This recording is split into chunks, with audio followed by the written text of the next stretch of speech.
All right, here we are. Now, welcome to seminar number 8, I believe.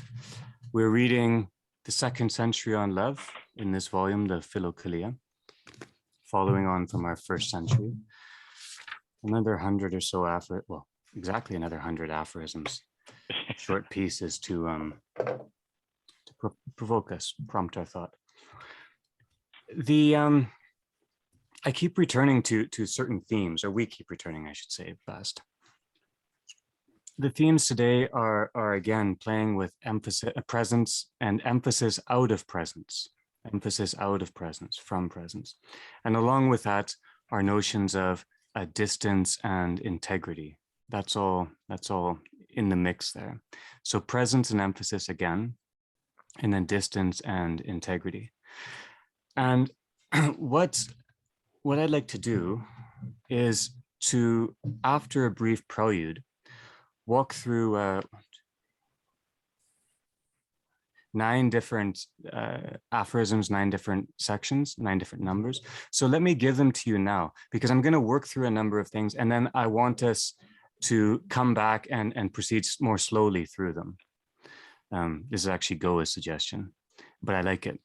I think it's wise. So the aphorisms are number 1 and number 14 and number 19 and number 38 and 48 and 61 and 73 and 82 and 100. So 1, 14, 19, 38, 48, 61, 73, 82, and 100.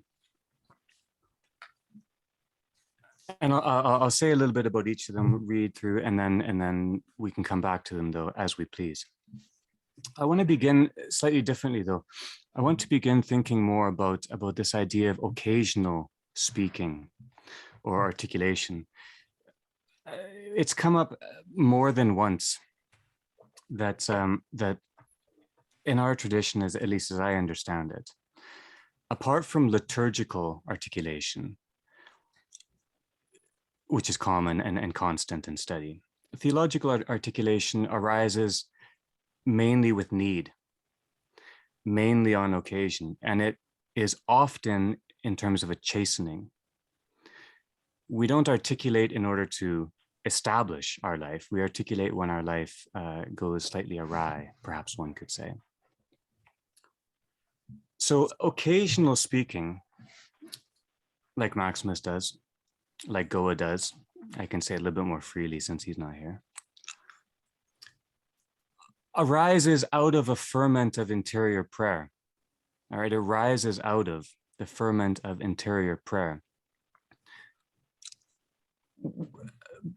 In previous sessions, we've talked about the progression of prayer, which leads to insight, which leads to elaboration.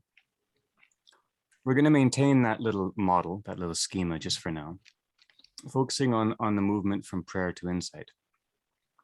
So interior or communal prayer is the focus. That's primary. And that which is given occasion, i.e. time and place, to be emphasized is secondary. Presence is first, emphasis arises out of presence, emphasis out of presence. In this way, our insight could be understood in similar ways to how we characterize a thesis a couple of sessions ago. An insight is like a thesis in that it is a placement, something placed to discern belonging, right?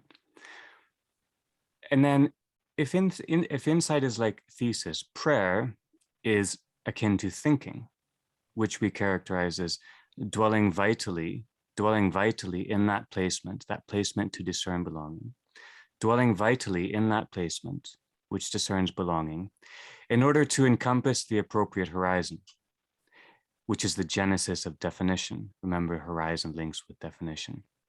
So prayer is attending to dwelling vitally in that placement of word and life in order to both encompass it and feed it. Now, in the Gospel of Luke, Christ says, and I paraphrase loosely, he says to his disciples, "Give no thought to what to say when facing a company of others, for I will open my mouth and give the appropriate words." Right? This verse, I'm sure most all of us are familiar with. Give no thought to what I say when facing a company of others, for I will open my mouth and give the appropriate words.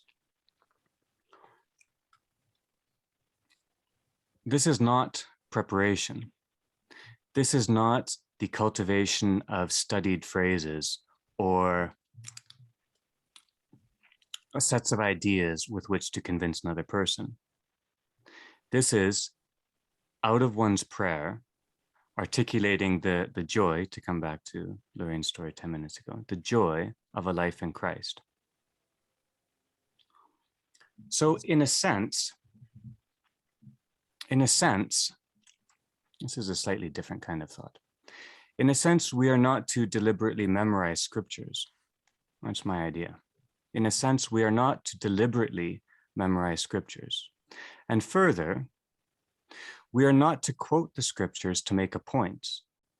We're not to quote the scriptures to make a point, especially in terms of chapter and verse, right, as a proof text, especially in terms of chapter and verse, which becomes a false schema overlaid onto our life, onto our communion, onto our Zoe together, right?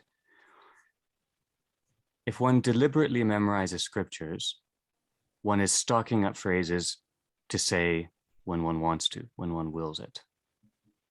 If we begin quoting scriptures with chapter and verse at other people to make a point, that's key, to make a point, we are using our lifeblood as a weapon. We're not dancing with it. We're not enjoying it. We're not partaking of it with humility and God's grace. It's ours. It's our thing, right? Thing and conceptual image, of course, come back later.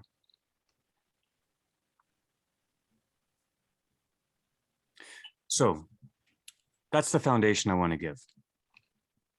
Occasional speaking or articulation arises out of the fervent prayer of our interior life. And this rings true with how Christ directed his apostles to proceed, to witness to him, not by preparing phrases and ideas and arguments, but to speak to the person present in front of them in the moments with all of the whole blessedness and joy of who Christ is. All right, let's turn to number one now, aphorism number one. I want to read this and then think a little bit about it. So aphorism number one. He who truly loves God prays entirely without distraction. And he who prays entirely without distraction loves God truly. Distraction here might be akin to preparation, right? If we're preparing what we're going to say, we're not praying truly. We're not communing truly. We are readying ourselves for an encounter. But he whose intellect is fixed on any worldly thing does not pray without distraction, and consequently, he does not love God. So we remember Goa bringing to mind more than once that prayer is a form of presence, or presence is a form of prayer. So what is happening here? Maximus is saying, if we can pray without distraction, that is good, without preparation, without preoccupation, without ulterior motive, without an argument in mind, without girding ourselves to, let's say, well, to put it crudely, win an argument against somebody else. There's a deeper aspect to it too, though, and that is whether good or bad, any form which we overlay onto life, tempts our spiritual grief and alienation, right? Or tempts spiritual grief and alienation. It looks towards grief and alienation Because what we lay over life is almost always a product of our imagination, our fantasia, to use the Greek word. Fantastic. Our imagination then needs our careful vigilance, not in terms of its quality or its extent, right? But in the movement or the spiritual energy. It's the movement or the spiritual energy of our fantasia, our imagination, that needs our ascetic attention, all right? How our mind ranges and looks to overlay a schema or a pattern, or looks to prepare thoughts or phrases. That's the danger here. Now let's turn to aphorism 14 briefly, please. This is one of the ways in which our fantasia can go awry. Number 14. I'm going to pause partway through here because the first part's what I really want. When the intellect, when the nous, with the highest intellective faculty, begins to advance in love for God, the demon of blasphemy starts to tempt it, suggesting thoughts such as no man, but only the devil, their father, could invent. He does this out of envy. All right. When the intellect, when the nous begins to advance in love for God, the demon of blasphemy starts to tempt it, suggesting thoughts such as no man, but only the devil, their father, could invent. He does this out of envy. This is one of those passages that when I first read it, I thought, good Lord, have mercy. I have to really reconsider what I think is blasphemy here. Because I think that what Maximus is pointing to here is not, say, cursing or invective. Not blasphemy as cursing or invective, but it's blasphemy of a higher order. There will be two senses of blasphemy tonight. This is the first sense. The second will come later tonight. Blasphemy of a higher order, which is presuming about or anticipating or even thinking we can speak for or of God. It's the blasphemy that is suggested always by that figure, that spiritual figure who sought to usurp God, the father of lies. This is blasphemy in a form of lying, as a form rather of lying about one's own relation with God.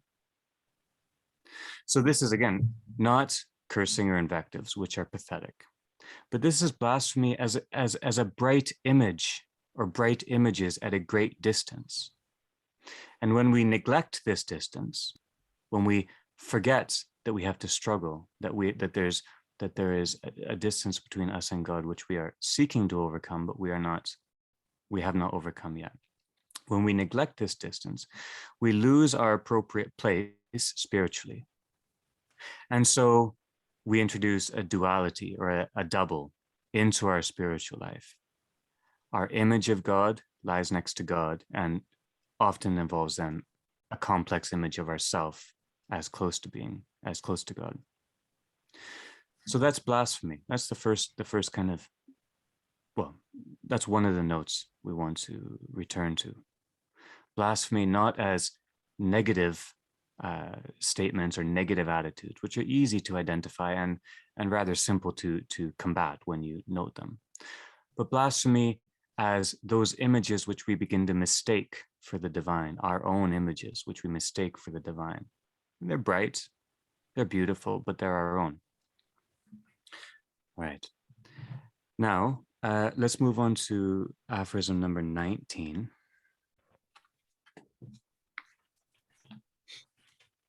And we'll read most of this one. The demon of unchastity, that's the center here. The demon of unchastity is powerful and violently attacks those who struggle against passion.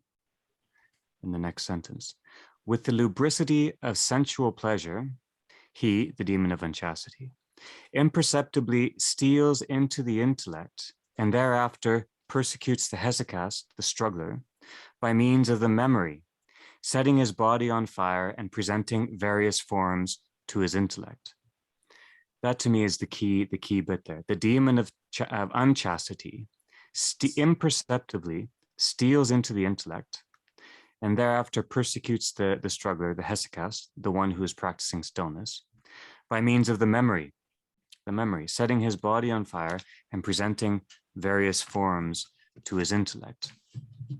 Now, to be chaste is to be virginal, is to be whole and of a holy kind of union, right? Of a holy way of relating. I think we can say that. And then if our theology is a chastening in part, that means it is our effort to become virginal again, our effort to hold that virginal ideal in front of ourselves. But I want to note how Maximus here links unchastity, or the demon of unchastity, with an intemperate memory. An intemperate memory. Chastity here has to do with how we are able to cope with, comprehend, integrate our memories or not. An intemperate memory is the opposite of a watchful memory. In the spiritual language of a neptic or a nepsis. Nepsis is the Greek word, means watchful. And the Philokalia itself is entitled, the Philokalia of the holy neptic fathers, the watchful fathers. Watchfulness is very central. The Latin equivalent would be vigilant, vigil. So an intemperate memory is what leads to a lack of chastity, right? Not present relations, not the things themselves, an intemperate memory. Temperament here, or temperament and temperate here means the play and manifestation of our own integrity. So temperament is the play and manifestation of our own integrity, which grants presence. So an intemperate memory is a memory which lacks integrity in the moment, gathers and pulls together things in strange ways, which lead to a lack of integrity and absence rather than presence. So love, pray without distraction, distraction characterized partly in terms of the imagination, right? Blasphemy is our imagination leaping ahead of us. And an intemperate memory is our imagination playing with what is behind us, staying or straying inappropriately with what is behind us. On another related note, I guess, I've long thought that ascetic effort is more or less the effort to render one's memory sober, spiritually sober.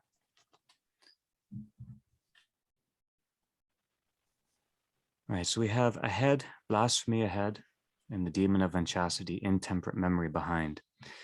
Now let's go to aphorism 38.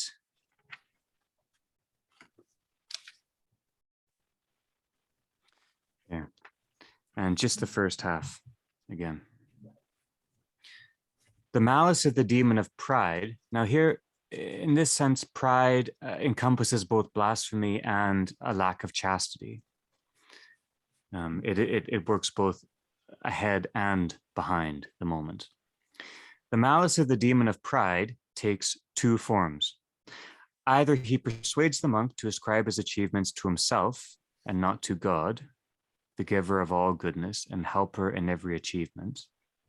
Or, if this fails, he suggests that the struggler should belittle those of his brethren who are as yet less perfect than himself. As yet less perfect than himself. This is the demon of pride. It encompasses both blasphemy, right? Ascribe his achievements to himself and not to God, right? That's akin to what we meant by blasphemy a minute ago. And also unchaste and intemperate memory, because the monk is tempted to belittle those of his brothers who rouse impassioned memories of encounter and struggle, right? The intemperate memory looks with disdain upon those who did not fare perhaps as well through the struggles. And then we have a little bit of hope at the end, towards the end of this 4 lines up. But this is impossible, right? This is impossible to sustain. Since, as our Lord has said, without me, you can do nothing. Without me, you can do nothing. For even when impelled towards what is good, our weakness cannot bring anything to fruition without the giver of all goodness. Without the giver of all goodness. So we have a new element introduced here. We have blasphemy and a lack of chastity, but then we have a clear indication of the spiritual idea of co-working or cooperation, or in Greek, synergia, syn energy, energy together with God. It's a reminder that the temptations of blasphemy or the temptations of a lack of chastity are singular. They're when we begin to think of ourselves as an individual who needs to, or which needs to determine the world, which needs to lay forth the meaning of the world. So our weakness cannot bring anything to fruition without the giver of all goodness. This is synergia. This is the way through blasphemy and through a lack of chastity. So going on to 48 then. And this passage strikes me as a kind of holy icon.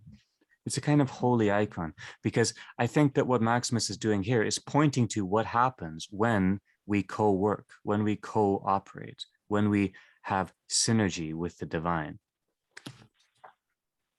So 48. When a person's intellect, when a person's nous is constantly with God, his desire grows beyond all measure into an intense longing for God, and his insensitiveness is completely transformed into divine love. For by continual participation in the divine radiance, his intellect becomes totally filled with light. And when it has reintegrated its passible aspect, its passionate aspect, its appetitive aspect, reintegrated that to be desire, it redirects this aspect towards God, desire towards God, as we have said, filling it with an incomprehensible and intense longing for him, and with unceasing love, thus drawing it entirely away from worldly things to the divine. Now, more than once Maximus uses this language, with God, when one knows the Holy Trinity. These are his ways, I think, of pointing to the synergia, pointing to the kind of union that is possible, but gesturing towards it. He's not declaring it, he's gesturing towards it. When one is with God, when one's energy is aligned with the divine as appropriate, or realigned with the divine when we go wayward, then we are with God. And note the words here, right? Transformed. This is the language of transformation and transfiguration. Transformation and transfiguration of the intellect with God. Okay, now moving on to 61. 61 here. And it looks like we have Dr. Goa. Good. Welcome. Man David. himself. Hi, David. You're on mute. We're on 61, David. We've moved through occasional speaking and articulation and Christ's injunction in the Gospel of Luke to give no thought, and just touched on blasphemy and the demon of unchastity and how they are combined in the demon of pride.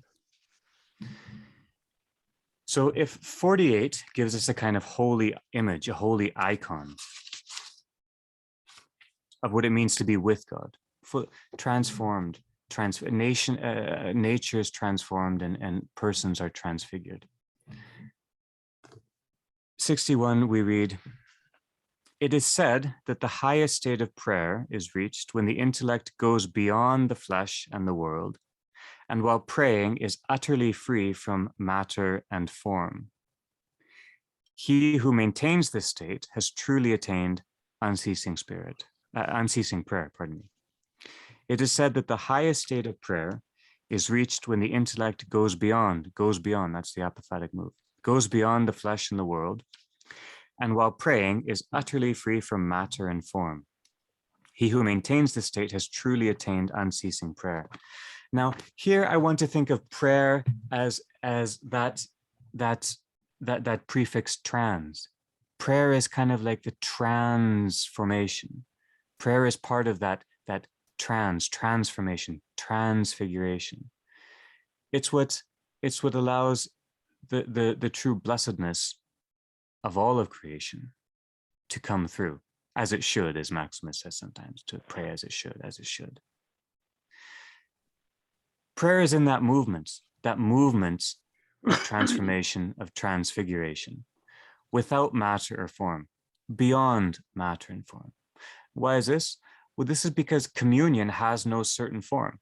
There's no willed form of, one can't will communion, right? And it has no certain form in the sense that one can't expect it, or even worse, try to project it or cause it. And here we come to the second notion of blasphemy. If the first notion of blasphemy was according our thoughts to God, or presuming about, anticipating, figuring that our bright images of the divine are divine themselves, the second form of blasphemy might be to imagine the imageless, to imagine the images, to give form or shape or texture to that which has no form or shape or texture. Or in other words, to claim the Holy Spirit, in one's own impassioned form, right? This is a point that Dostoevsky makes in The Idiot, when he has his character Hippolyte say, how can you give form to that which has no form? It's put negatively there in terms of nature, but the implication is he's talking about the Holy Spirit. How can you give form? How dare we give form to that which has no form? Or how dare we stay with, let's say, temporal forms when we are meant to observe and move through them and beyond them? So that's a second sense of blasphemy, to imagine the imageless. Or as David Goa said a couple of sessions ago, perhaps, to presume that the Holy Trinity is available to our imagination. It is utterly beyond our imagination. All we have are simple metaphors for it. Deep, but simple. So we're back with the question of our relation to matter or form, and how prayer heals that relation to matter and form. And so briefly, Maximus brings it up again. So let's revisit it ourselves. Aphorism 73. This is one of his clearest declarations of this matter. Things are outside the intellect, but the conceptual images of these things are formed within it. Things are outside the intellect, but the conceptual images of these things are formed within it. It is consequently in the intellect's power, in the intellect's capacity, dynamic movements, to make a good or bad use of these conceptual images. Their wrong use is followed by the misuse of the things themselves, right? Now I think we have a little bit more context for what he means by our conceptual images. They have to do with the demon of unchastity and intemperate memory, or the demon of pride and its temptations to blasphemy and to self-centeredness. And then the different understandings of blasphemy as speaking for God, or presuming about God, or projecting our images onto God. And this is deeply moving material or ideas if one becomes alert to how it echoes in one, I find. So back to number 73, things, conceptual images. The distance between things and our conceptual images of those things, the lack of integrity between things and how we comprehend them, how we figure them in our mind. That's the question. Thing, intellect, conceptual images, these are all of a relational energy. There's a relational energy between them. They're not, to use Michael, we can call them triangulation, right? It's of a relational energy, which may either be disfigured, right? Disfigured, or in prayer, transfigured. Again, the trans praying, the transfiguration, that movement of prayer.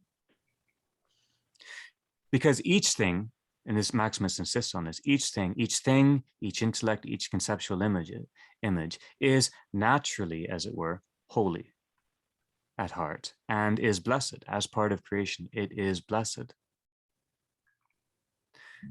So if each thing and naturally each conceptual image and each intellect is naturally blessed or essentially holy, how do things go awry? Let's turn to 82. Maximus walks us through this again.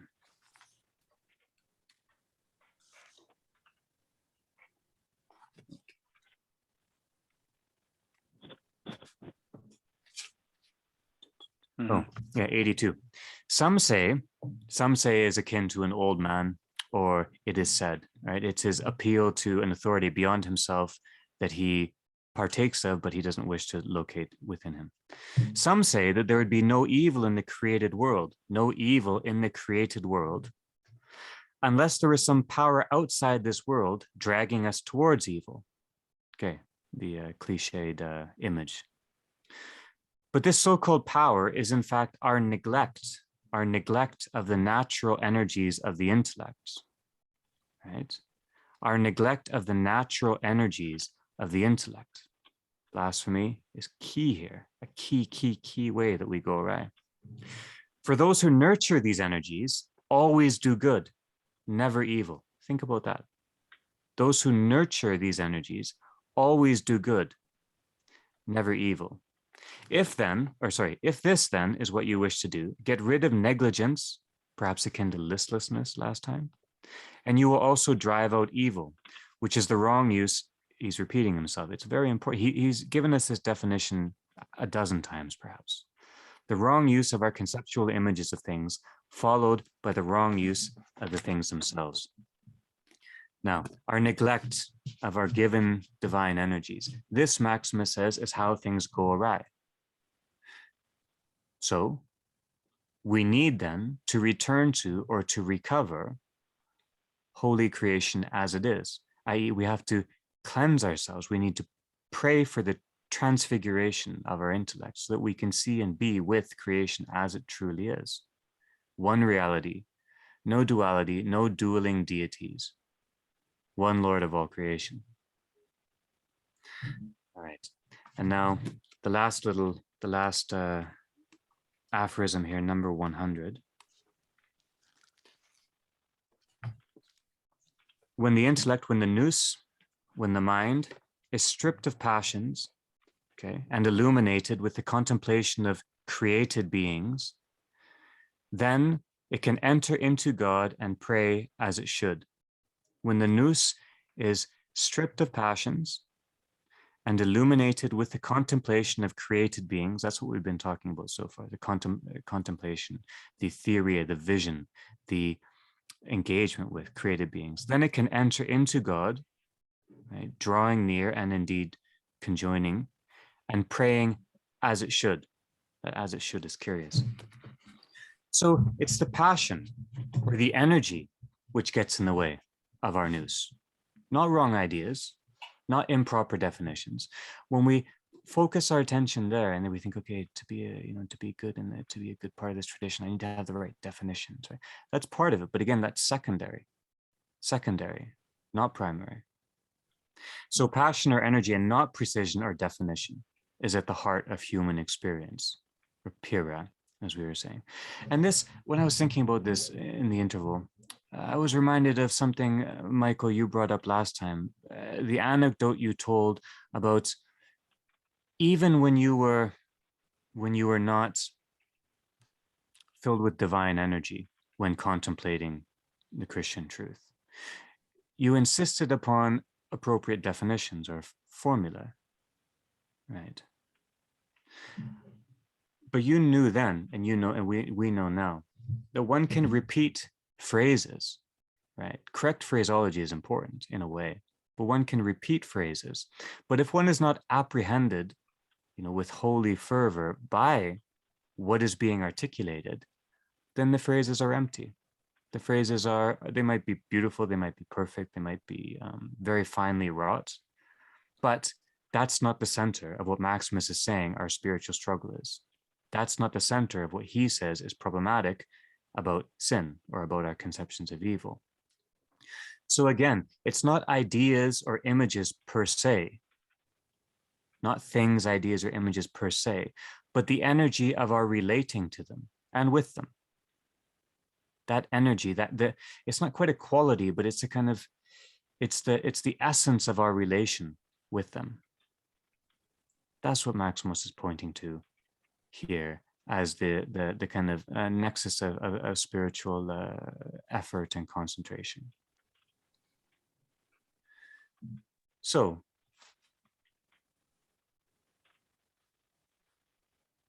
yeah.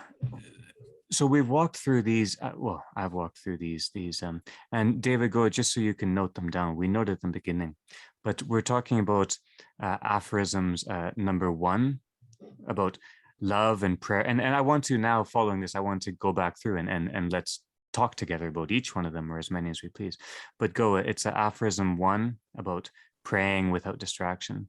Aphorism 14 about blasphemy, blaspheming, led by the father of lies, the tempter, the divider. And then aphorism 19, the demon of unchastity with intemperate memory. And then aphorism 38, in which pride encompasses both blasphemy and a lack of chastity. And then aphorism 48, this holy icon or image we have, or an image we have of holiness, transformation, transfiguration, 48. And then 61, which centers on prayer, prayer without matter or form. And then 73, about things and our conceptual images and the distance or integrity that pertains there.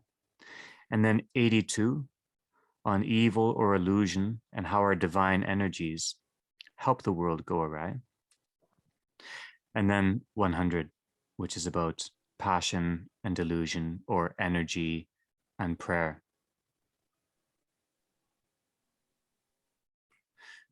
So that's what I wanted to say to begin. Let's open it up and let's why don't we turn back to the first one and see how far we go and see if there's anything to say. And then we'll move on to the second one and see what we think there. Let's go back to the first. He who truly loves God, presence, prays entirely without distraction. And he who prays entirely without distraction, not wisely, not at the right time of day, not with the right words or with necessary words. He who prays entirely without distraction within the tradition loves God truly. But he whose intellect is fixed on any worldly thing does not pray without distraction, and consequently, he does not love God. It's a very curious move. Distraction frustrates love. Presence is the opposite of distraction, right? We're seeing a kind of, Maximus isn't too heavy-handed, but he gathers things very, very carefully and beyond our wisdom. You know, we learn every move of the way. With that in mind, let's turn to 14 and let's talk a little bit more about this idea of blasphemy. So again, when the intellect... Andrew, do you mind if I just ask a question here? No, go on. It seems quite binary that if your intellect is fixed on any worldly thing, then you don't love God. It strikes me as an insurmountable wall here. There's no sort of dimmer switch where you're not fully loving God, or you're not, to the extent of your distraction is there is no other, I don't think there is any other love that we experience as humans where there is absolute or nothing.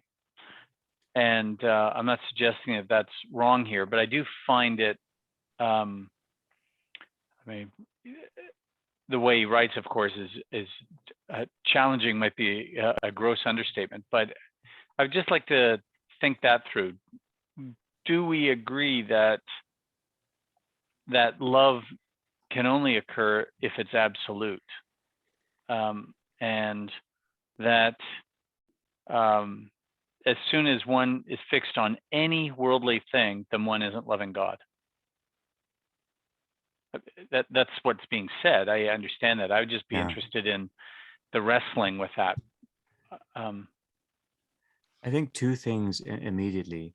One is that you're right. It does seem too much. It's very stark. This is desert language. That's one thing that strikes me. Remember, he's speaking not only, in the desert, but the language is of the desert, right? Yeah. And so sometimes he is stern or kind of harsh in a way.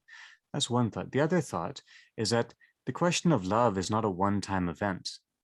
And if we turn love, from an infinitive into a gerund, if we think when we are distracted, we are not loving God, and especially when we're distracted in prayer, we are not loving God in prayer. That might be another way of, that to me seems kind of a gentler.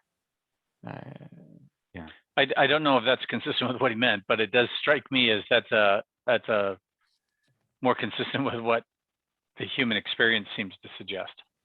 Mm-hmm. So that's very helpful for me. Maybe what do you make of this? Is important here too. What was that, David? Maybe the word fixed is important here too.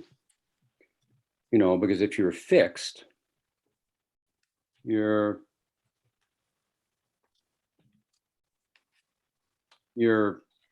nailed down, you're possessed, you're captured. Yeah. Yeah. Affixed. Yeah.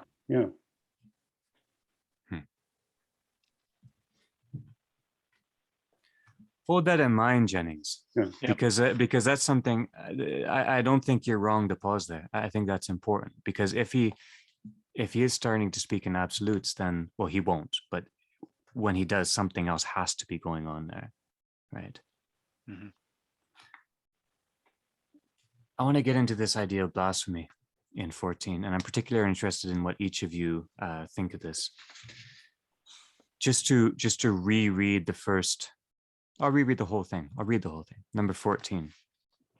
When the intellect begins to advance in love for God, the demon of blasphemy starts to tempt it, suggesting thoughts such as no man but only the devil, their father, could invent. The devil, the divider, is the father of these thoughts which lie. He does this out of envy, so that the person of God, in despair at thinking such thoughts, no longer dares to soar up to God in their accustomed prayer. Right? I pause, so that's curious to me.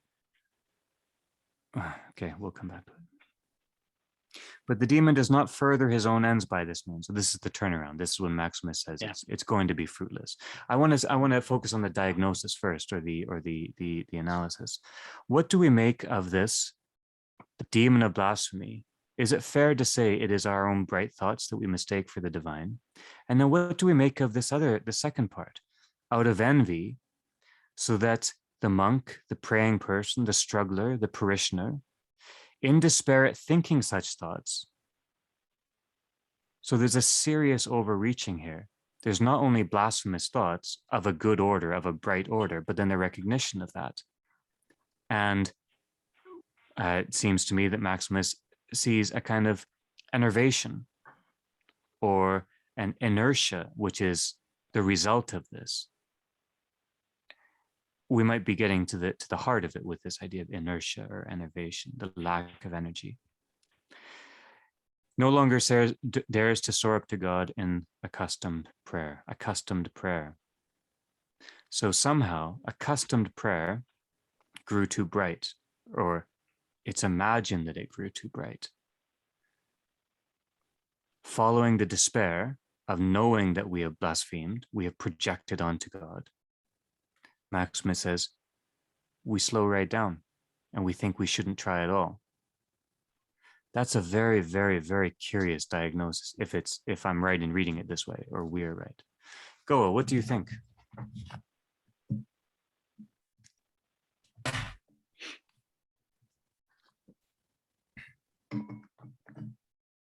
Well, some of us are tempted with this, you know. If we can't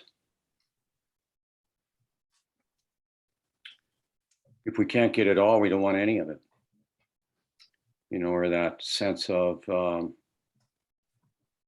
disappointment with oneself.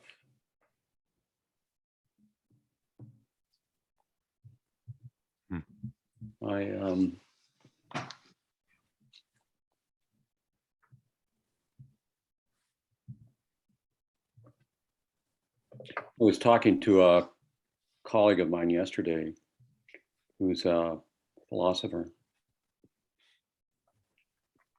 He's now, I don't know, he's about my age, I guess. He retired from teaching a few years ago. He's always been full of delight in what he teaches and what he reads, just full of it. And I think he was a marvelous teacher. I recommended that a couple of my children take classes from him.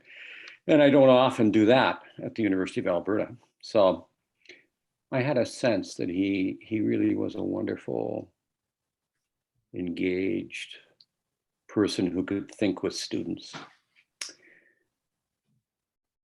In any case, he was describing the kind of torpor that he's fallen into. And it was hard to listen to kind of sense that he's lived all these years and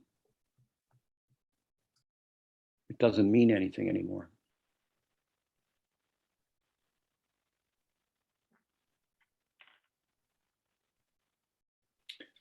So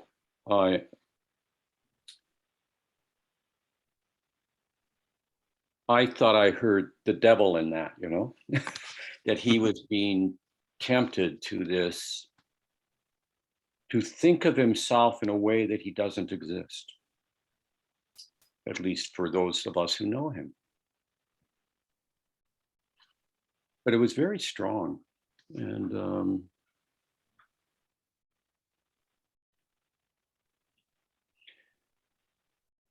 so because of that, his conversation with usually soars. You know, that was just, at least for a little time, it disappeared.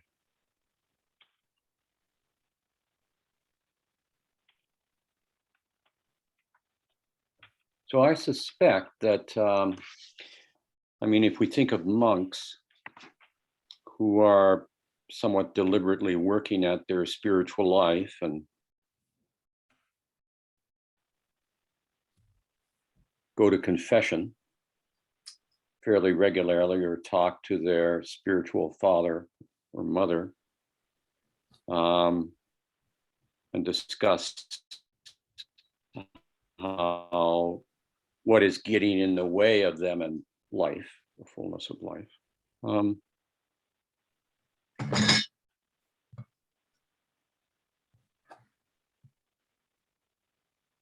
Wouldn't be surprising if there didn't arise often enough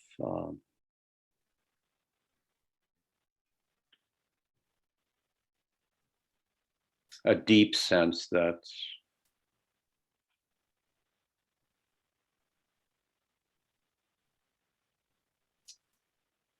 since they couldn't dwell in the presence of God's love, that somehow they had squandered their life.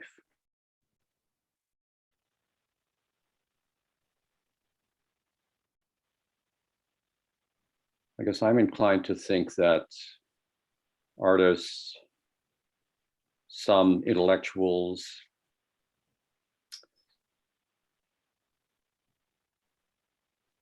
people that are disciplined and work hard at things, that maybe this kind of despair comes to them.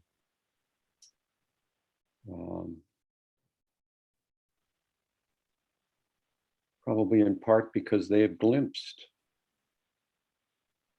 they've glimpsed things transfigured. And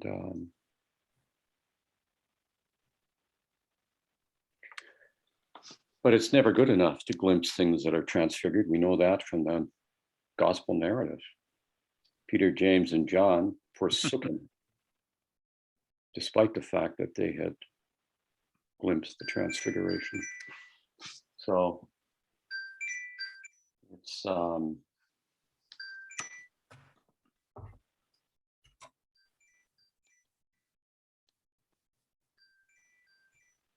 I don't know. David, the despair that we speak of, I mean, sometimes it's often referred to as a sin. I think Aquinas thinks it isn't, but that despair is a sin because it somehow negates the legitimacy of hope. But what you're talking about, though, sounds to me more like call it a moral pruning, or you're constantly having to look at yourself and say, I can keep doing this, but is that what I ought to be doing? And was what I once valued highly really to be valued? And you try not to live with regrets, but when I was a babe, et cetera, so you do come to conclusions that I spent a lot of time working hard on something that now, with time and space, I don't see what the value was in all of that. That can be a good spiritual pruning as you move towards something. But what you're describing also is it can be quite sad, where you have a sense of spiritual exhaustion or something else, where people just say, you know what, forget about keep walking on the path. I'm just going to stop here. Yeah. Moral pruning is a nice phrase. Yeah. Yeah. I'm sure Calvin said it somewhere. I couldn't have come up with that one. I'm sure he did. And his pruning shears are a little sharper than others. They're pretty sharp. Yeah. Years ago, I had a conversation with the Anglican bishop here. Now, I had talked with him several years before when he was still the bishop, but this last conversation was after he had retired, and he was also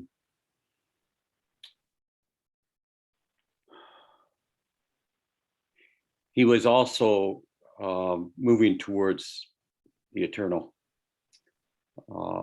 He was aware of the fact that this was the last stage of his life. I talked with both him and his wife, and it was curious to me because they spoke about, at my prompting, about how they had gone to the right schools, how they, had apprenticed with the right archbishop in Toronto, how they had served the church so diligently. And they had. I mean, they were very diligent, very capable people. And then they talked about how in the last 10 years, so this would go back to the 90s, in the last 10 years, they no longer knew what the church was or who they were. It sounded to me like, and this didn't happen so suddenly, but it happened pretty suddenly for them. It's like they had been playing the game and they went to bed at night and woke up in the morning to play more. And somebody had taken the board out from under them and put a different board under them, which they no longer understood. Like, did not understand at all. So there was a sense of, it was sad beyond measure, a sense of having done everything well as best they could. They thought they knew what was happening. They thought they understood the church. And now they come to this towards the end of their life, and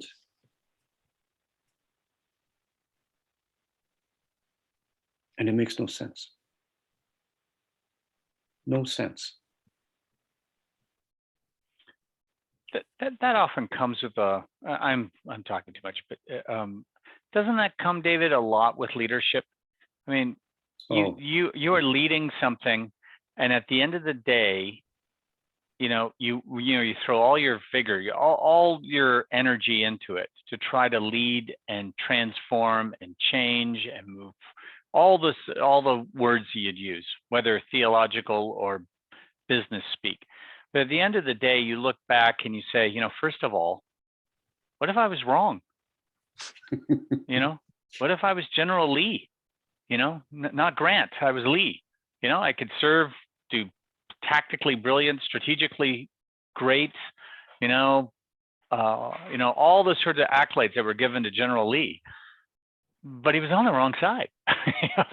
And at some point you look at your life and you say, I'm not sure. Maybe, but maybe not. That's a daunting thing for just about any leader who's had to do, take position X versus not X. And imagine an Anglican bishop has to take a lot of X's. Yeah. Look at this second half, then, you two. I like this. I like part of where you're going. The second half. But the demon does not further his own ends by this means. On the contrary, he makes us, i.e., strugglers, more steadfast. For through his attacks and our response, we grow more experienced and genuine in our love for God.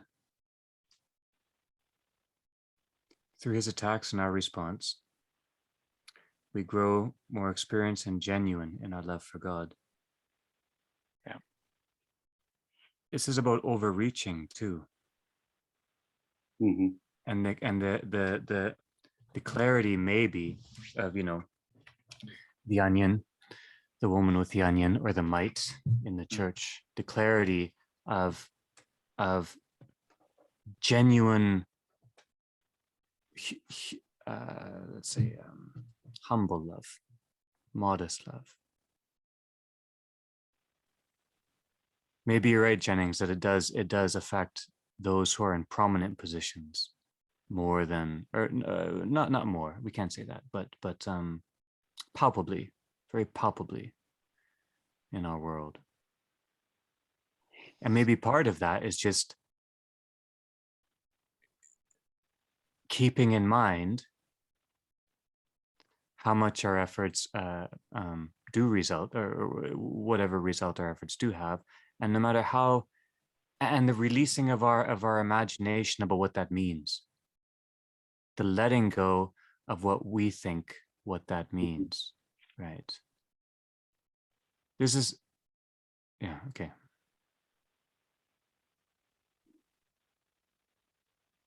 I think pastorally, talking about despair and pointing that out and then following up with this line is genius, because it's a promise that, as Paul does, for those who suffer, ultimately we learn how God works for good through that suffering. And here, where you feel that despair, don't worry about it. Like the demon will not ultimately benefit from this. You will become more steadfast. You'll be able. I think pastorally, it's a beautiful sentence. I was really struck by it when I first read it. It's amazing. As opposed to maybe aphorism number 1, where it's like, I don't love God. If I'm just so this one I greeted with great joy. If I may, David, continue your little energy, and Michael and Lorraine and I will think too. But the two of you turn your focus to 19. Keep thinking in these terms, right? But turn your focus a little bit. Goa, if you will, begin with you, and Jennings, you respond. But then also Michael and Lorraine, please come in too. Number 19. This is the next demon, as it were, but it's tied with it. I'm sure. Well, yeah. You don't have to be sure. Maximus holds it together, so we'll take him seriously.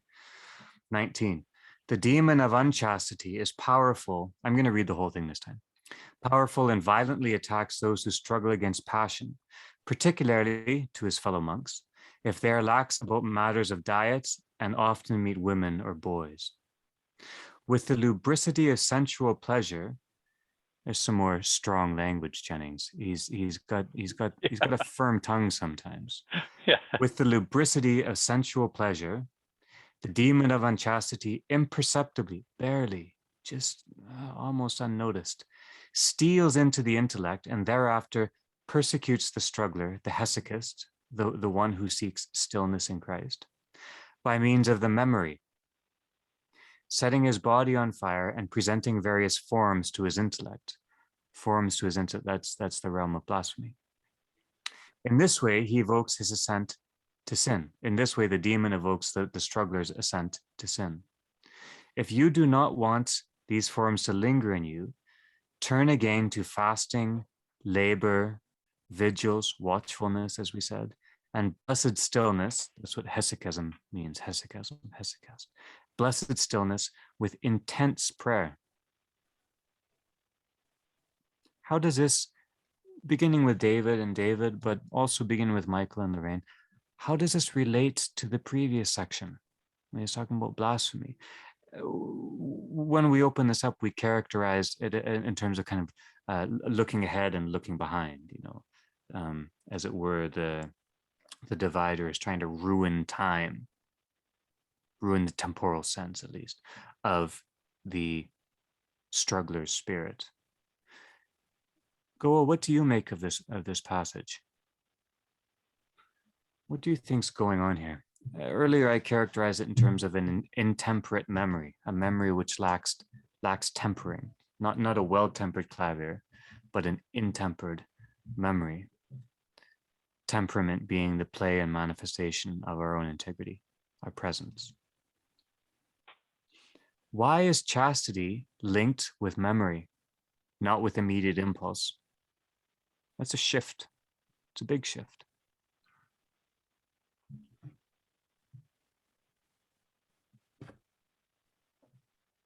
Well, chastity is having an appropriate sense of the margins of your own being. Yeah, virginal. Yeah, right. Yeah. And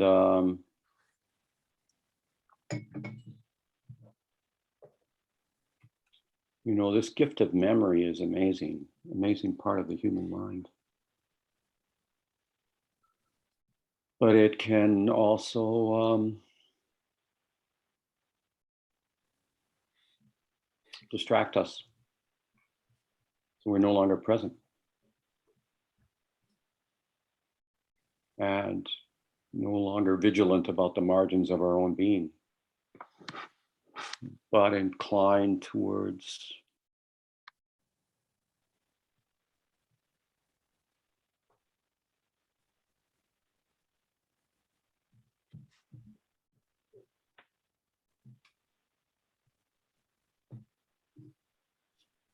that which further disintegrates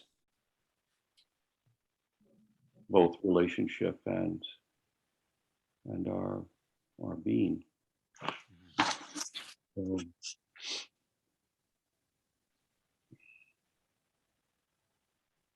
So he's moving away from any kind of moralism here. I mean, he said again and again, it's thing and conceptual image and so on, but now he's just taking that as read in this passage and saying that's not what chastity is about. It's not about, impulse and that kind of thing in the way sometimes we think of it. It's about guarding what one has gathered as life-giving in one's mind to sustain one going forward. I like that, the boundaries of our own being.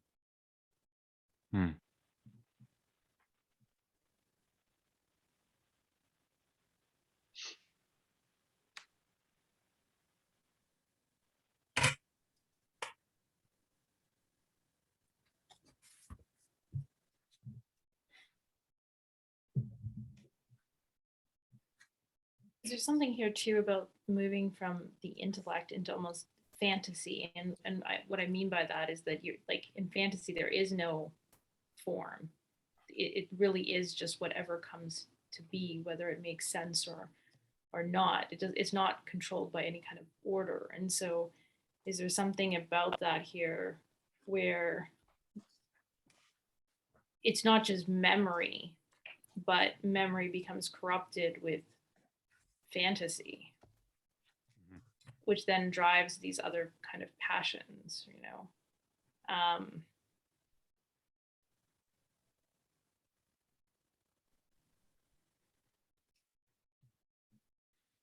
Yeah, anyways, just wondering if there's something in that as well.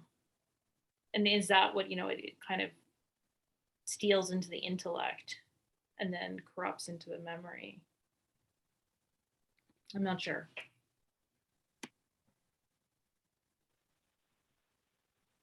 Well, even just thinking along those terms for a minute, Lorraine, just follow your thought. If the fantasia, the imagination, right? They mean the same thing. Is that which is wild with form or rampant with form. And memory is established form. It's past. Unless we begin to reimagine the past, or we begin to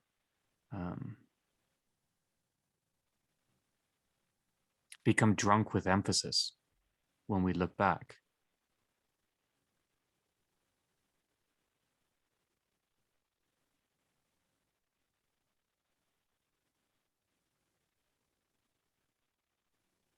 So the fantasy introduces into the memory what the memory does not hold itself.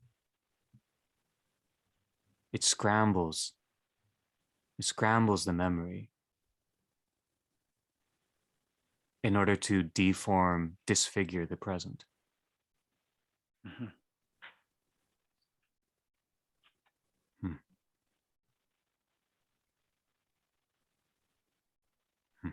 And I wonder if that's similar to what despair does, right? If we think about it, you know, that it introduces this kind of scrambling of the memory. And so, in David, in your examples, you know, these people look back on their life, and the tragedy is that that memory's become corrupted, right? They can no longer see their life as it was. It's become corrupted. And instead of creating, like he talks about the setting the body on fire, which for me has this kind of forward type energy, albeit frenetic and out of control, perhaps. You know, in the case of blasphemy, there's almost this snuffing out, right? Like, so the fantasy introduces these things that are not real about a person's life. And then you become stuck in that. And so it just shuts down all of life, right? Like it shuts down that Zoe, like people no longer want to be. They just, like, I think it's beyond just, you know, I wanted to say, I think sometimes we have to be careful because people can be truly crushed by this experience, right? And I think there is an element of kind of ego here but we know that people can be truly damaged if their whole ego is shattered, right? People sort of enter into this truly existential crisis, but it's more than that. It can even have a sort of pathological tendency to it. And so there's something here about the fact that the fantasy basically corrupts and people can no longer see their own life for what it is. And instead of basically firing something, creating this energy that then goes beyond the bounds of what it should, the chastity, it basically smothers. It's like a black hole that basically sucks everything else out. And then people basically die. And I mean, this is Spiritually, spiritually. I mean, he's hopeful in this, which I think is really lovely. And this is probably where despair does become a sin, right? Because it says that there is no hope, as you pointed out, David Jennings. Like, hope becomes basically gone. But I think there's a real danger here, because many people can become stuck. Like the fantasy, the memory becomes so real, and then especially if this has, I don't know, for people who have like a anxious or OCD type compulsion, right, where they just go over and over and over again, right? Because especially if they can't make sense of it, then it further just reinforces that idea. Like the fantasy becomes the memory. And people can no longer distinguish between memory and fantasy. And they'll swear blind to you that is exactly what happened. Anyways, sorry, kind of half-baked thoughts, but I just wonder if that's where there's sort of these similarities, where one is going outwards, which becomes problematic, and the other one kind of goes inwards, both where the intellect is becoming corrupted by a fantasy. No, interesting. I really appreciate that, Lorraine. I think that you're really onto that. It's interesting, in a lot of modern, I deal with an awful lot of this sort of Christian arts area, where often you read the imagination as sort of somehow it's the one place, the one spot that's not tainted by sin. And, I think, we have to be very cautious about that somehow this is the one spot. And I find that interesting, Andrew. I guess in the Greek, fantasy and imagination are the same. I've often heard them described differently, but whatever, I do think that's Lorraine, what you've really put the finger on it there, I think. fantasy, the word just means image making. That's so imagination is a fair. I like that, Jennings. Yeah. That's what you find, that the common understanding may be that the imagination is pure, when from another way of thinking, right, which we are observing here in part, and which people like Gary Saul Morrison in his literary criticism of the Russians, reading the Russians, sees as absolutely central, that the realm of possibility, the realm of what we can do or we think we can do, the imagination, that's exactly the locus of where we lose our presence, where we lose our communion, where we lose our concentration, where we lose our prayer. Imagination for Maximus is a dread, awesome faculty, which is to be treated extraordinarily carefully. Yeah. Well, and that can also lead to some of the despair that we talk about, is that if you get caught up in your fantasies and imagination of what might be, and then it isn't as one gets older or whatever, you have it put right before you. Yeah. If one doesn't have that correcting and see that as a pruning, that can be a deeply,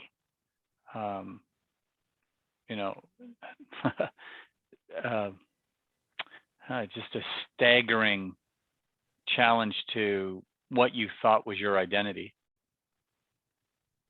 which you invested in your imagination rather than in Christ.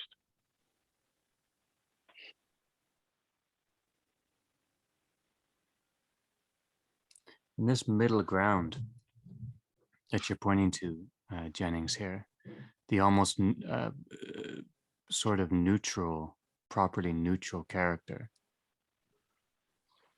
of that faculty, of that image making or reaching out faculty,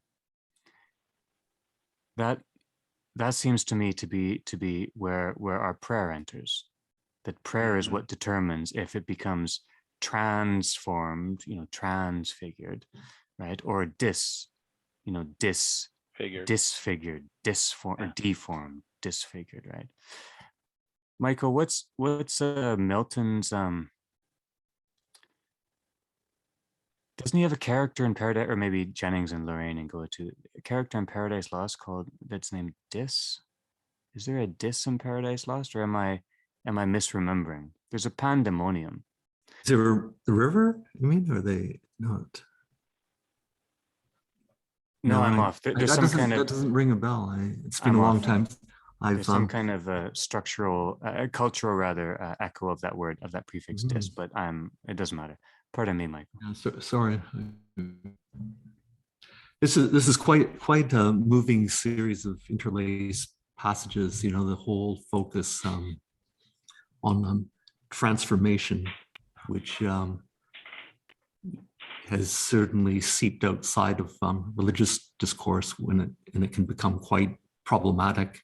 And all of this talk about the imagination, you know, calls, of course, the romantic imagination. But I think at the core is this wonderful conception of agency or free will. We sometimes, you know, it's a notion which the Calvinist tradition and the naturalist philosophy is sometimes dismissed, and I can't really wrap my mind around that. It's certainly something that's inexplicable. I think one of the reasons why it's inexplicable, and this might sound a little, well, not in the present company, probably a little, in other company, a little whacked out, but I've been thinking for a long time that our exercise of creative, rational faculty of agency can never function without participation of the divine, the logos, and so the notion of synergy is, I think, wed to the notion of agency.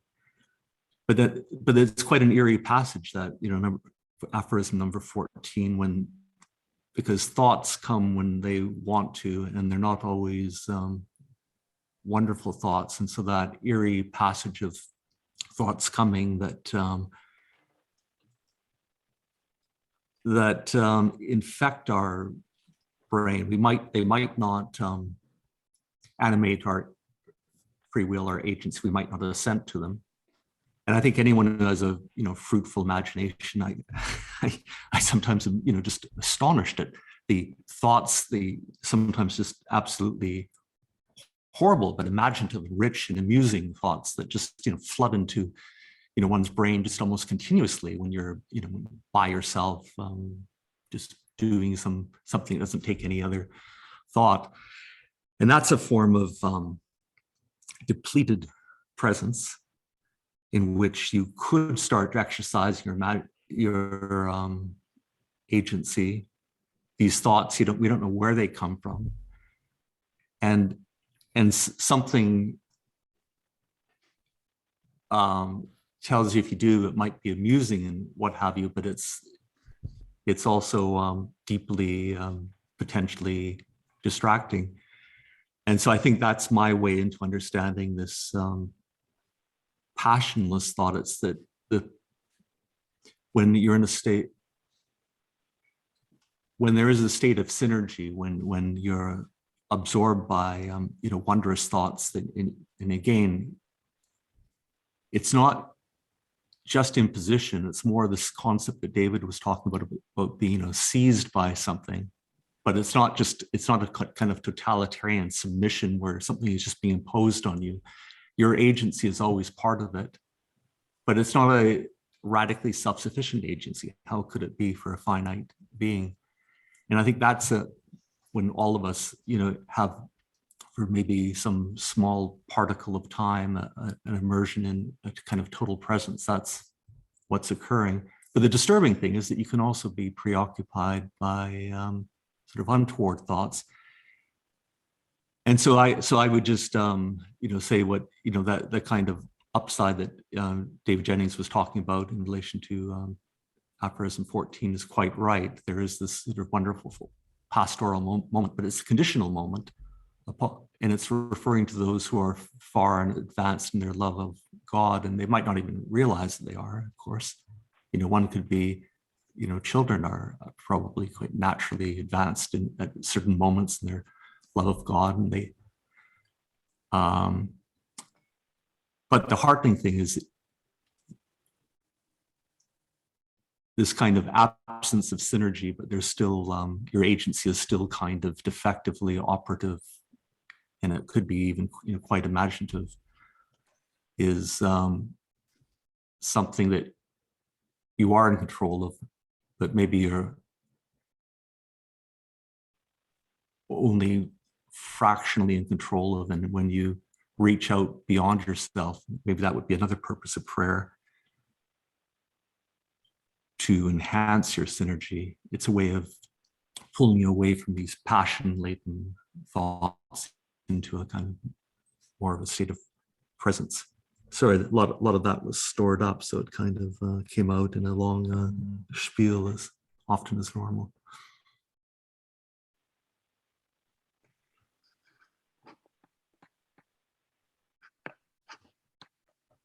Well, but I really appreciate that, Michael, because I think what Maximus is warning against is this obsession with kind of the danger of the mind, right? And how easily that kind of gets corrupted.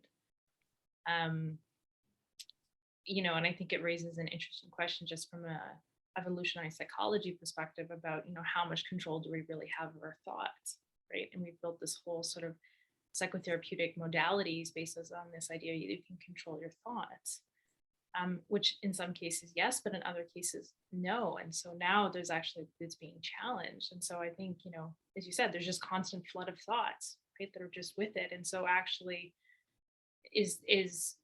do we need something to do something beyond that? And so I think it was interesting as you were talking, because I was thinking about those arguments and thinking about the carefulness that Maximus is using, because I don't think he's saying that, we need to throw out the noose. That's not what he's, we're not sort of just give it up and so be it. And, we can't do that. But I think he's very much pointing to how easily the intellect can become corrupted through all of these passions, fantasies, like through all of these various ways. And I think that's something that it's often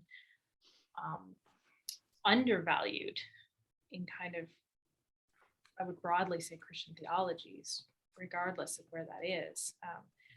There's such a kind of rationalist, like, in that sense, we often, pick on the passions or the emotions as being the most problematic. But think here, he's saying, no, they are, but in that you're missing the fact that they're also the salvation, right? That they're, if we can actually get those under control, then they're actually it. It's not necessarily the news. Sorry, this isn't very clear, but I just really appreciated that comment, because I think it highlights for me what Maximus is saying in terms of that carefulness. Like, there needs to be this carefulness that we consider, and how much does that then challenge agency, that we really are in control? Well, how much are we actually in control? I don't know. I honestly don't know, especially when we think about it from a rational perspective. So I appreciate that.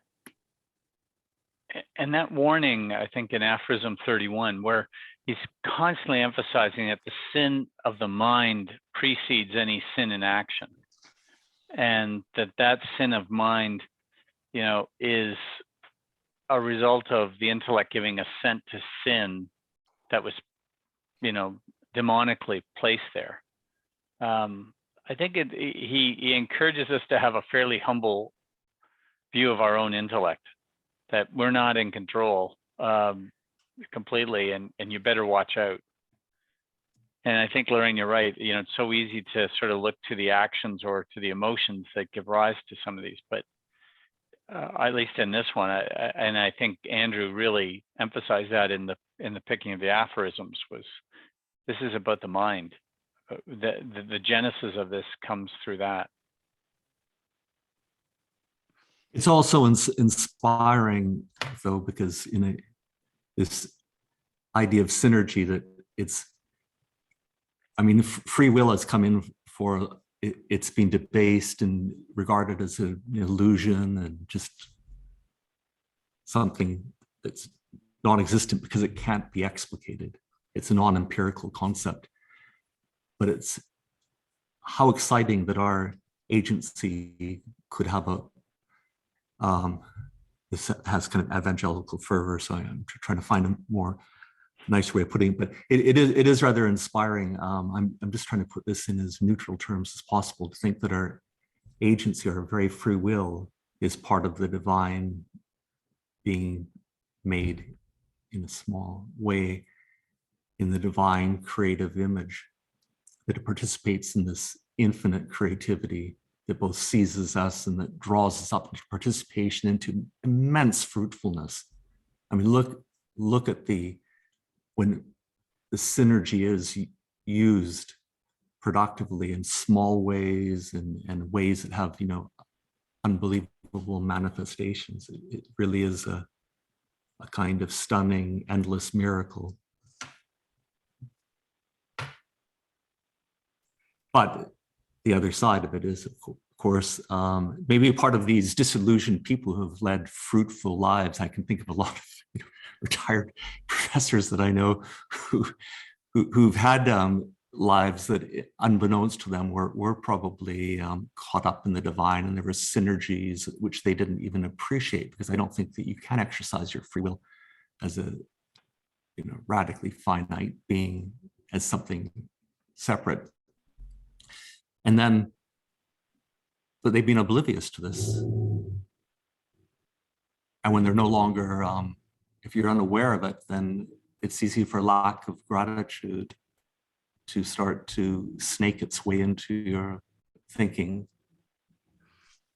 And what synergy you had is unavailable because you don't have the thought that you could immerse yourself in a kind of prayerful communion that could regenerate your agency, because transformation is never finished. Its objects and attachments, our destiny might change as we age and our roles change.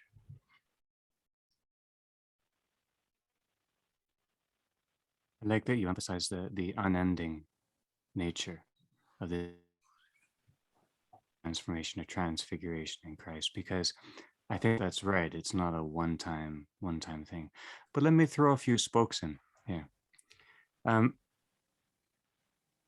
know you're fond of this language, Michael, but I want to push you a little bit. Maybe not right now, not fond. You know it's important, but maybe just poke you and see what happens in the coming months. This language of agency and free will is just so odd. It just sounds odd to my ear. Same as the question of control. Are we in control or not in control? I think, why these terms? We've talked about the will in the past, about the will which goes where it may, and is that called free will? We talked about the healed will or the holy will. Agency maybe. Agent tends to mean individual, or it has a notion of individuality, maybe. That, at least it echoes in my mind. But more importantly, that's just a little quibble. More importantly, this idea about thoughts and how thoughts come to us and what that means, and we can't control our thoughts. Yes, we can't, in a sense. I think that's why Maximus insists again and again that things and conceptual images in the world are not by nature unholy, right? And look at I thought we might get to this last time, but let's dip in just briefly. I think, if you don't mind, turn to page 62. It's number 84 in the 1st century, because this I like how you articulated synergy, Mike. I like it very much. And I think this is the opposite. This is the synergy which leads to sin. I think that you're right. It's not about thought or about, it's the synergy, it's the working with. But look at 84. First, the memory. There we go, memory. Yeah. Bring some passion-free thoughts. All thoughts are passion-free. Initially, into the intellect. By its that's the first, right? something, some image, some thought, somewhere just pops into our head. That's the first bit. By its lingering there, okay, so it's given room. It's found space. Sweep out one and 10 more come in, as Christ says. By lingering there, passion is aroused. That's the relation. We're back to relating to. When the passion is not eradicated, that's the third step. When the passion is not struggled against, it persuades the intellect to assent to it. Synergia, right?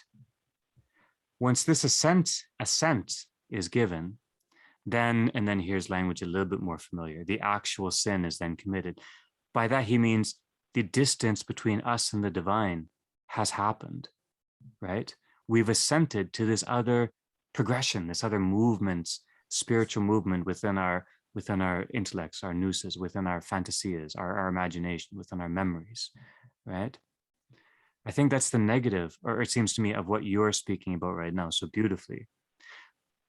But Maximus doesn't, I mean, his analyses of spiritual waywardness are as remarkable as his statements about spiritual health.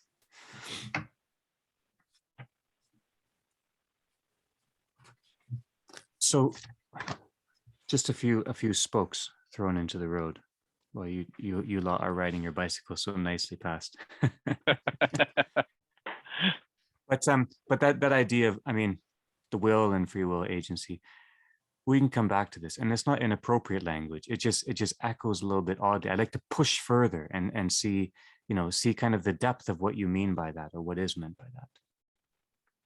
Yeah, I think foundationally, if it depends if one is handicapped by a radically atomized notion of the self,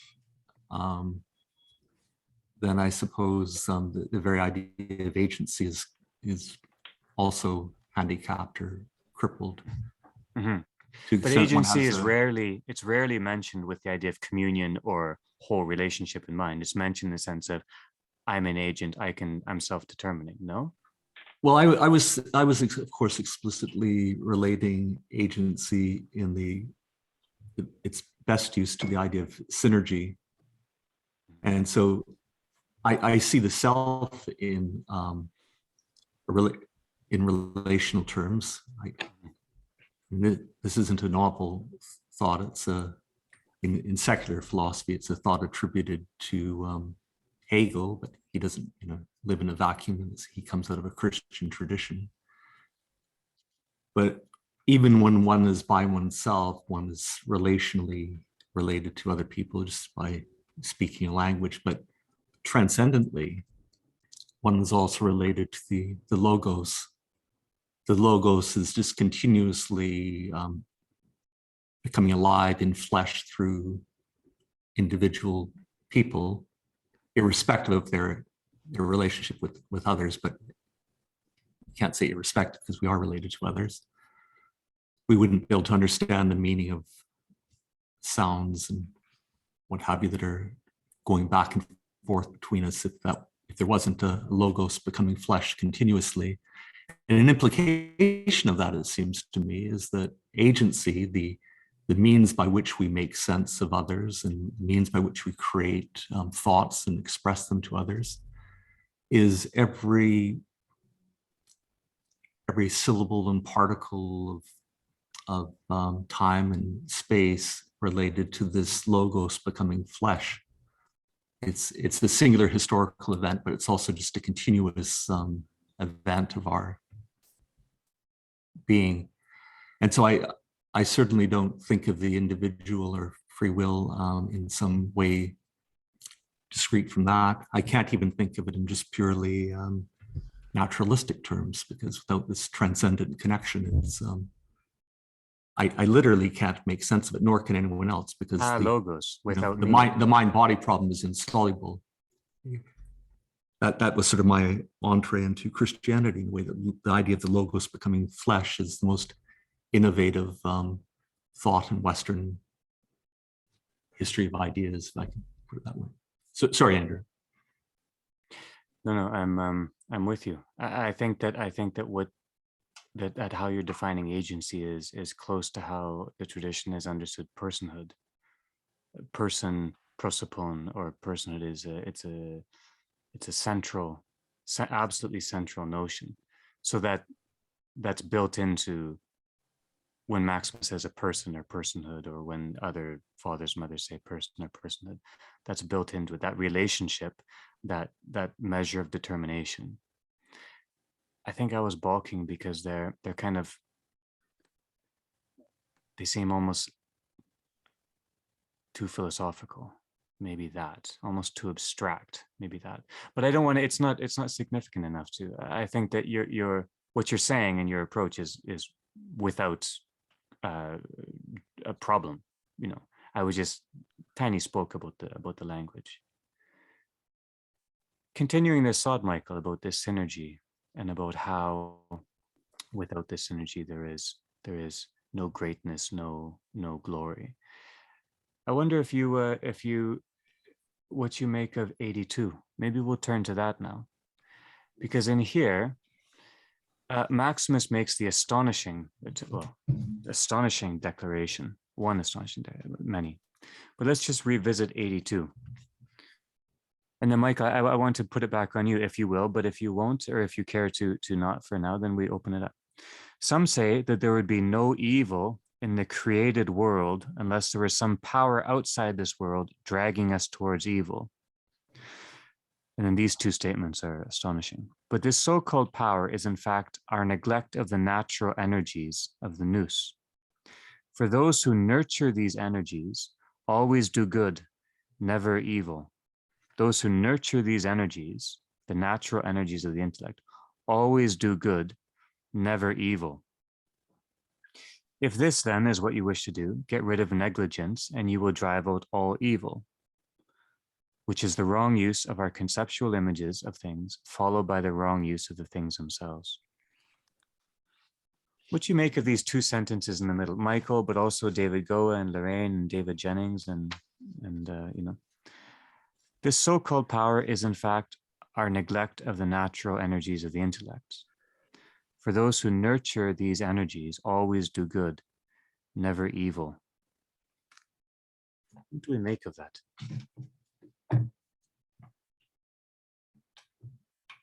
Do you see that? Forgive a kind of a jargon-written response leaps into my brain, maybe from some wrong place, I don't know. But it seems to be a fundamentally ontological statement, and it's literally true. But we're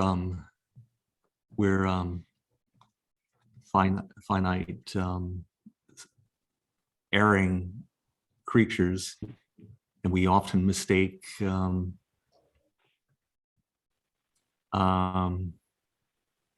thoughts for reality, and so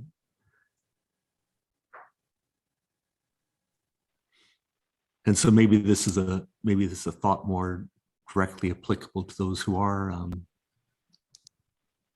in a state of grace and have gratitude, and when in that state, and even the best of us can fall out of that state, but when in that state, we can't go wrong, but knowing that we're in that state and being able to fall out of that state, that's another issue, perhaps.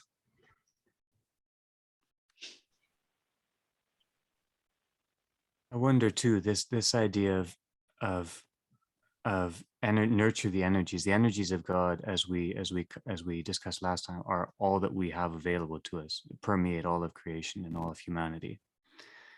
And in the energies of God, we distinguish between, you know, the aesthetic or the noetic and so on. But prayer is how we join in, how we allow these energies to flourish within us. How we allow is not the right word. Prayer is the grace through which these energies can flourish in us. And someone who above all seeks prayer, not preparation, not anticipation, not projection, not formula, not decisions about the person in front of them, but who just out of prayer responds to them in presence. Maybe that's part of what is meant.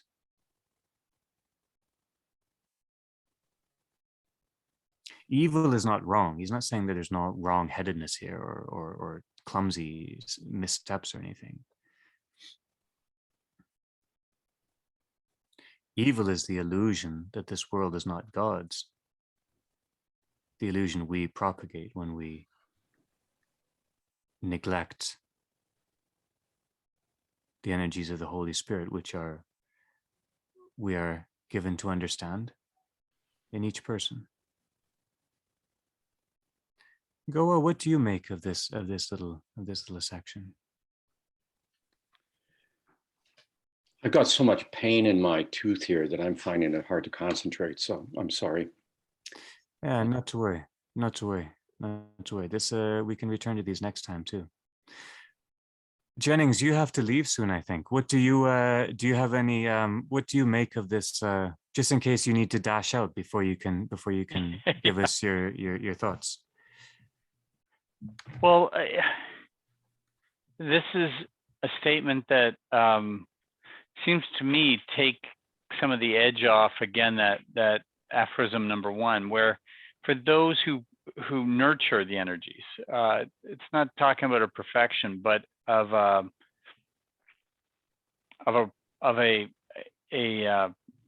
direction that one is going. However slow a pilgrim, you're on the right path. But if that's what you're focused on, if that's what your intellect is focused on, how is it that you're getting rid of the negligence? And I think that that's very helpful. It isn't a blaming it all on Eve or some other external, but recognizing this is up to you. In many ways, it's your negligence if this arises, and so pay attention, work on it. But if you're, as he says, nurturing those energies, then you're fine. So again, I really enjoyed this one. I have all sorts of things circled around this, and the encouragement of the direction of where this goes. Mm-hmm. This whole second century for me really has emphasized the role of the intellect prior to what we might think of as, quote, sinful, and being attentive to it and being present to that and being humble about those who clearly, like Maximus, are brilliant people. He's speaking as one who has both got incredible intellect, but has enough experience to sort of recognize its limitations. So I don't have much more than that, but I found this section just wonderful. Isn't it amazing? Yeah. Maximus, every now and then, he just gives you something so beautiful, and you think, Lord have mercy, this is part of it too. That's beautiful. Yeah. I like that, nurturing. Yeah, he's not an absolutist. There's nothing absolute about Orthodox or any proper theology, but certainly not in this tradition. And when it looks like there is, something else is going on there. And what you just said there, Jennings, reminds me that part of, and back to this language I had a moment ago, Michael, it's a recovery or renewal of our personhood, of our person being in the image and likeness of God. That's what it is, to nurture, to not be negligent, to not, and I like Jennings, you point, it's not about his history. It's not you can't look, that's part of the dangers of memory. That's the intemperate memory, looking back, and as he says, belittling those who we think didn't do as well as we did, right?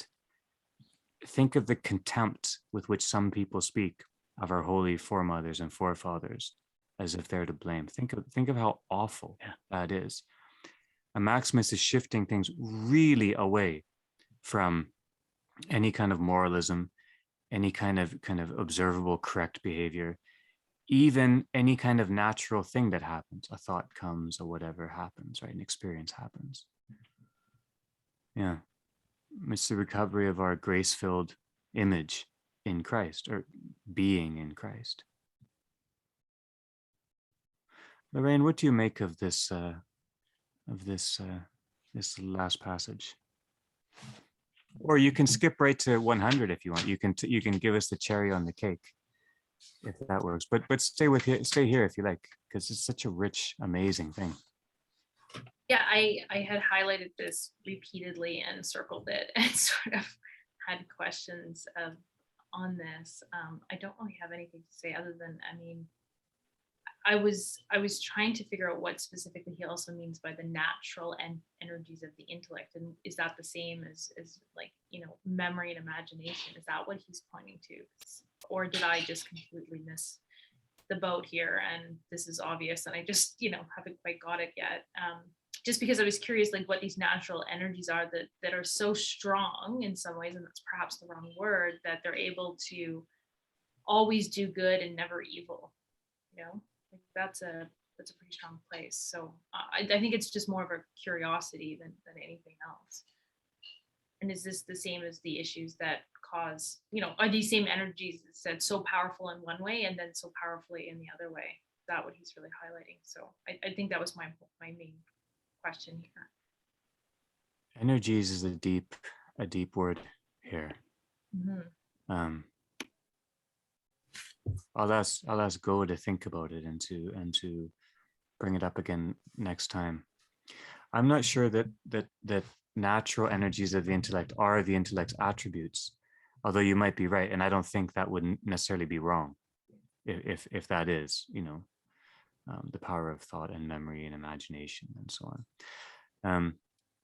The energies of God are the divine presence in and of all things. So I understood this, and natural often in Maximus we've seen it means blessed, or it means created, i.e. holy, not natural and then kind of supernatural, which is where we want to be. So I read it as the natural energy, the natural, you know, Christ-given fruits of the intellect, the with Christness about the intellect. That's how I understood the natural energies, but I think you're right. It could be on a more modest kind of human scale as well. But then the next sentence seems to suggest it is if it's part of the modest human scale, it's also part of the larger spiritual sense of divine energies, the presence of God.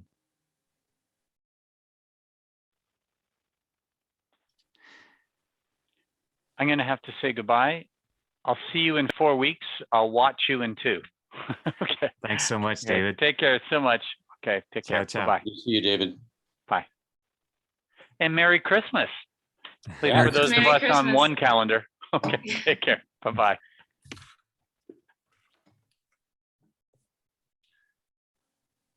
Well, we're nearly at time anyhow. We might let's just reread 100, because I think that this is not going away, and I know Goa has a lot to say about it. I know Bork, you've been thinking about it. Lorraine, I'm sure you have, and I have too. So maybe we'll read this and then hold it in mind for next time. 100. When the intellect. Yeah, intellect, the only thing is in English, it is tied in, it's cognates or intellectual and, you know, that kind of thing. It doesn't mean abstract. That's why I keep using the word nous. When the nous, the mind, the mind with the body is stripped of passions and illuminated with the contemplation of created beings. So that whole process by which sin enters, thoughts, room, interest, assent, that's done, that movement, that synergy is done. And illuminated with the contemplation of created beings, enlightened, given light with the theoria, the participation, the active and interested participation of created beings, then it can enter into God and pray as it should That should. It's curious. If we take it just in its English iteration, then it means most of us, most of the time, likely might be said to not pray as we should, unless we can observe the first part of that aphorism, which is an odd statement. I don't think he's demonstrating common prayer. I think that would be strange. So that as it should, that's a little corner we could peer into next time. Not ideas or images or things per se, but the energy of our relating to and with them. That's what we said at the beginning. And one can utter and repeat phrases. I've been doing it this whole session. All of us have. Speaking for myself, I become apprehensive when I realize the phrases I'm using are beyond me. And Maximus is saying, if we're not apprehended with holy fervor by the things we're saying, when we're saying them, if our saying doesn't come out of that prayer, that ferment, then we're beginning to stray with things inappropriately in our fantasia, in our imagination, in our memory, in our hopes, even in our loves, maybe.